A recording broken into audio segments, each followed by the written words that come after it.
thing that I am going to say which I wasn't too happy about. The issue that I found is, you may have seen I have made some videos where I've interviewed the distributors who supply the DNAKE Intercom Systems, which was at a security event. And we're going to be looking at the DNAKE Intercom System. Now, DNAKE have kindly sent me a unit to test, review, and give my sort of like honest opinions on this, and that's what I'm going to do in this video. What I've got here is the master station, and I've also got one of their screens. Now, the unit itself looks, if I was to take this, bring this up a bit and show you, the unit itself it's actually quite well built. It's vandal resistant and it looks nice. It looks, you'd see this on a nice high-end property, but it's not got the high-end price attached to it, is what I've been told. So the unit here, this is the DNAKE S617 unit. Now, PoE, and it's got 3 relay outputs on the back, and then you could also got Wiegand input into it as well. Mounting that, it can either be flush mounted or surface mounted. So I've got the surface mount box for that, and I'm just going to clip that back onto box itself.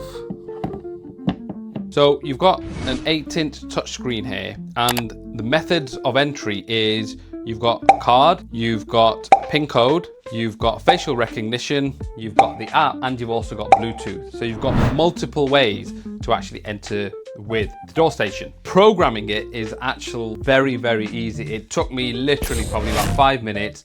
I plugged it into the network, got the unit up and running, and away you go. Now, the unit itself, it's got a 2 megapixel WDR CMOS camera, which is 120 degrees wide, and it's also got an LED light here as well. I'll show you what the light looks like if I was to make a call, 1111. So what I'm going to do is just cover the camera so it thinks it's dark, and then you see that the light has come on. Now, I'll come to the quality of this momentarily. Let's just stick with the master station first at the moment. So from the unit itself, if we go to the main menu, we can call whichever station if we've got the contacts listed, so we can search by name, search by apartment number, and then if you wanted to enter in the PIN code, I forgot what PIN code I set up on here. You can add up to 20,000 users. I don't think you'd ever really need to add that many users on there. Now, if we come along onto the indoor station, now here's one thing that I am going to say which I wasn't too happy about. It says it's got a bracket to mount it onto a wall. The issue that I found is if I was to take this unit off, the bracket is very thin. It doesn't offset off the wall, and you can see where the PoE goes in. It actually protrudes outwards.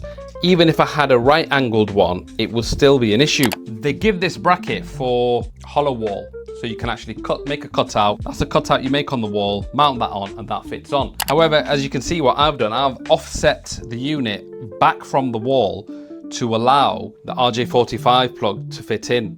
So that is one thing, and I did ask the company, do you do a surface mount box? And they said no, they do this bracket and they do a desktop mount. So I think they really need to create a surface mount the door station so you can fit it onto solid walls. So I'll just pop that, right, just do it so I've got this back on now. So there, I've mounted that back onto the wall now. So that's one thing I think it needs, a surface mount box for the indoor station. From here, I can go into the call log. So say while I've been asleep or I've been out, and I can see the missed calls. And if I click onto the image, it will bring up the image of the person who rang. So you can see I've been testing this out for quite a while. If I go to a few different images, there's me again, and then if I go to some earlier ones, there's me again testing the unit out. So it takes a snapshot of the person when they go to press the button. The unit itself, it's running on Android system. If I wanted to just monitor the door,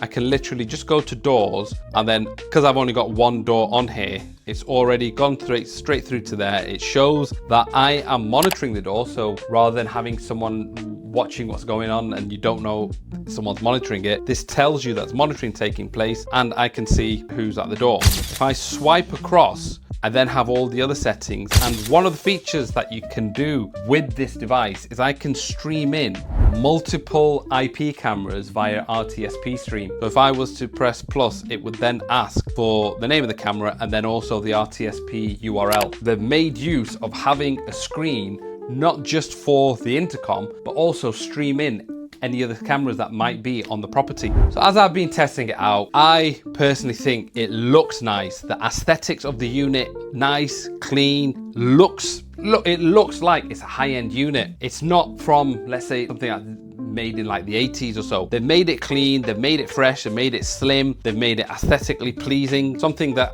you could put onto a high-end residential building.